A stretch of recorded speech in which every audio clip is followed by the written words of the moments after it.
Muito boa tarde. Agora iremos entrevistar o senhor Vital Pontual, que irá falar a respeito do preconceito linguístico. Thaisa Santini prossegue. Vital, além das variações linguísticas, o Brasil não possui apenas o português como língua, né? Existem outras. Só que nas escolas somente ensina-se o português com a norma padrão. Levando em consideração os diversos falantes que tem o Brasil, com suas diferentes classes sociais, regiões, quais métodos você acha que as escolas poderiam utilizar para que os alunos vissem que não é só a norma padrão que é válida na nossa sociedade? Eu acho que as escolas precisam trazer para a sala de aula escritores, poetas populares, sobretudo poetas populares. E o professor trabalhar com essas questões linguísticas em sala de aula, mostrando para os alunos que o poeta popular escreve coisas maravilhosas e que dali eles podem tirar a linguagem eu diria, para o resto da vida deles, né? E é claro que o aluno tem que conhecer o padrão culto, né? Mas esse fator apenas não é o suficiente, né, para que ele prossiga a sua vida acadêmica. Ele tem que conhecer coisas mais ligadas ao popular, que são coisas interessantíssimas dentro da língua portuguesa e que a maioria dos professores de língua portuguesa se esquecem de trazer isso para a sala de aula. E diversas pessoas acham que pelo nome português, o correto que se fala é só em Portugal. Mas elas não sabem que existe a variante português brasileiro para caracterizar a nossa fala por mais de 200 milhões de habitantes que tem o Brasil.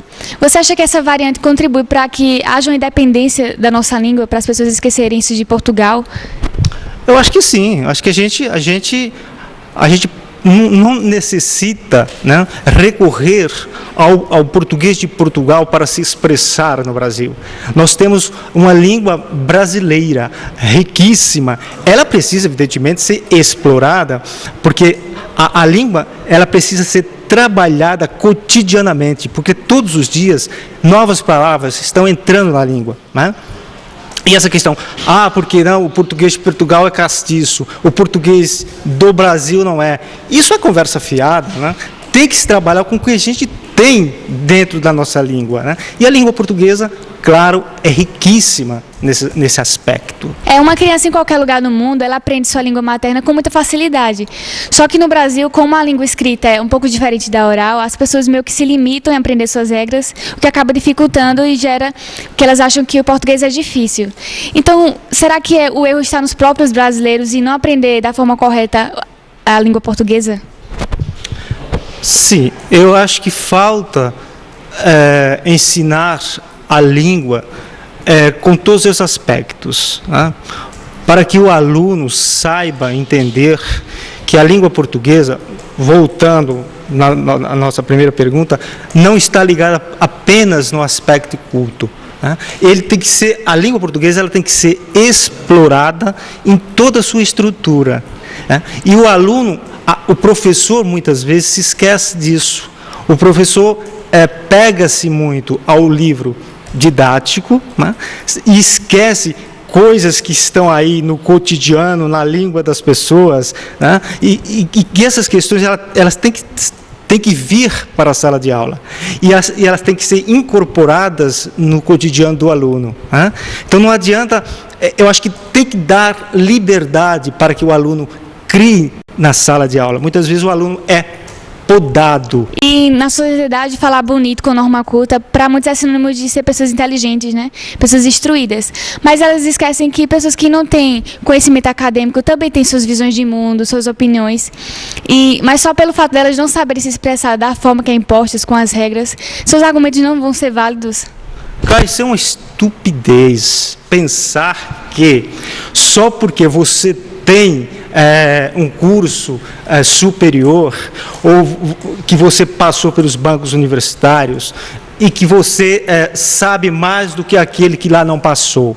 Nós tivemos um presidente recentemente que nunca passou pelo banco universitário e, no entanto, politicamente, ele põe todos esse pessoal aí no bolso, não é verdade? Então, aquele que mesmo que tenha dificuldade ao expressar-se, ele tem que ser ouvido, porque ele tem coisas importantes a dizer, sobretudo aquele que tem experiência de vida. Não é verdade?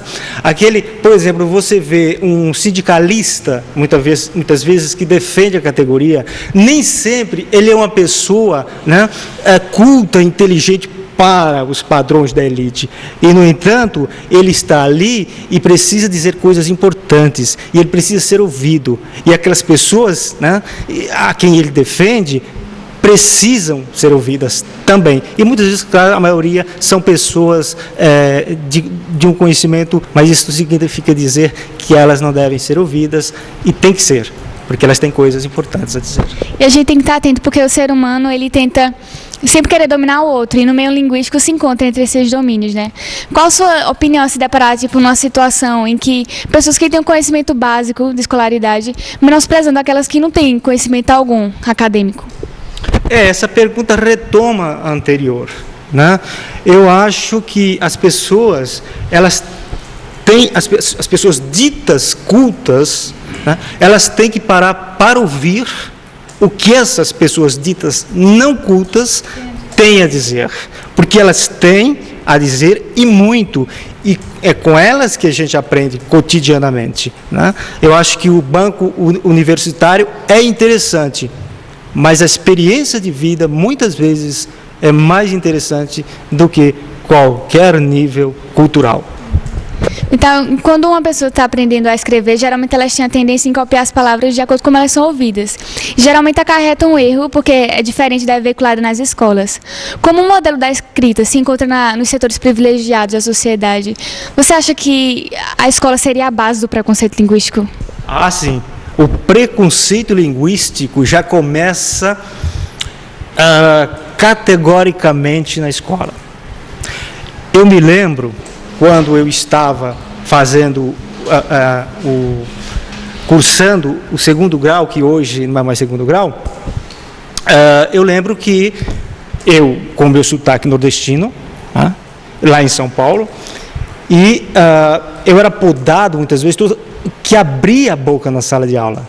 Quer dizer, eu era muitas vezes objeto de chacota, até do professor.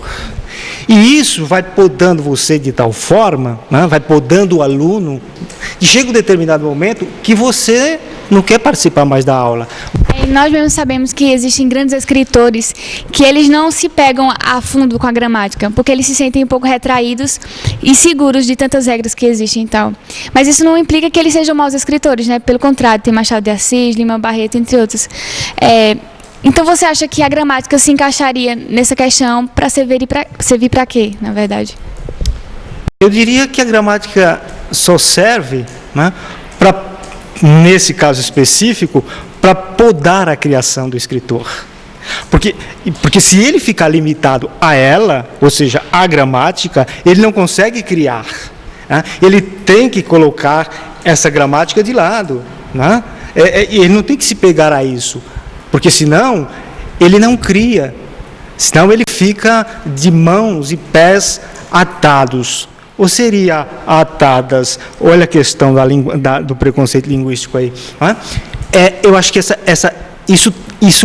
com isso você não consegue construir, você só, me parece, desconstrói. Para finalizar, Vital, as pessoas acham que a norma padrão utilizada pelas classes privilegiadas é sinônimo de superioridade, mas isso vem de uma hierarquia social. Pensando nesse ponto, você acha que o preconceito linguístico é decorrente do preconceito social? Ah, sim. Eu acho que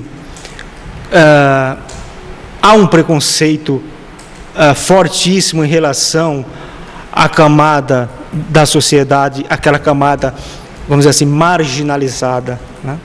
As pessoas olham para elas e não querem saber do discurso delas. Acham que o discurso dela é um discurso desprovido de qualquer conteúdo. Né?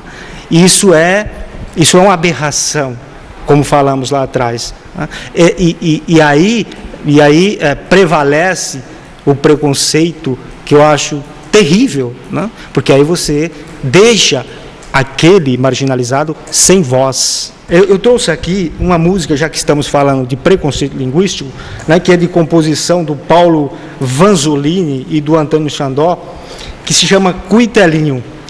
O cuitelinho é um nome que se dá ao beija-flor em algumas partes do sul e sudeste. E eu acho essa música riquíssima para se trabalhar em sala de aula, né? Porque ela diz assim, ó: cheguei na beira do porto, onde as ondas se espalham, as garças dão meia volta e senta na beira da praia. E o cuitelinho não gosta que o botão de rosa caia. Aí quando eu vim da minha terra, despedir da parentaia, eu entrei no Mato Grosso, dei em terras paraguaias. Lá tinha revolução, enfrentei fortes batalha. A tua saudade corta como aço de navalha. O coração fica aflito, bate uma, a outra faia. O zóio se enche d'água e até a vista se atrapalha. Imaginem vocês, né, se esta música fosse cantada numa linguagem culta. Ninguém queria ouvir, né? E ela fica belíssima se usando uma linguagem coloquial, né? uma linguagem sem rodeios, né? Isso é muito interessante. E é disto que o aluno precisa na sala de aula. Precisa conhecer isto. Porque a partir daqui, aí sim, ele começa a ganhar horizontes. Mas ele tem que conhecer, tem que beber nesta fonte. É isso que eu defendo. Então, nós agradecemos pela sua participação. Esse foi um pouco mostrando sobre o tema preconceito linguístico, que infelizmente ainda é muito praticado na sociedade. Nós agradecemos pela sua atenção. Até logo.